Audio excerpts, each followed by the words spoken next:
சந்தம்சா நரகம் என்பது 11வது நரகமாக உள்ளது. இதன் பொருள் இயல்பாக யதார்த்தமான வழியில் பயணிக்கும் இல்லத்தார்களை இடையூறு செய்வதாகும். சம்சார பந்தத்தில் சேர்த்த பொருட்களை, நகைகளை திருடுபவர்கள் அனுபவிக்கும் நரகம் சந்தம்சா என்பதாகும்.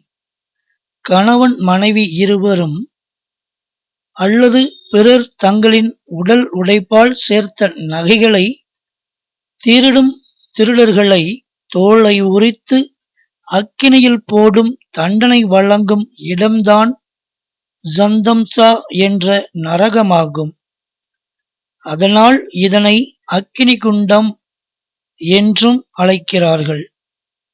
உடலின் தோலான சதைகள் இறுக, வியர்வையால் சோர்வும் ரணமும் அடைய வேலை செய்து சேர்த்த பொருட்களை, நகைகளை திருடும் கயவர்களை, கள்வர்களை தோலை உரித்து நார் நாராக வேதனைப்படுத்தும் நரகம்தான் சந்தம்சா நரகமாகும் என்கிறது கருட புராணம்.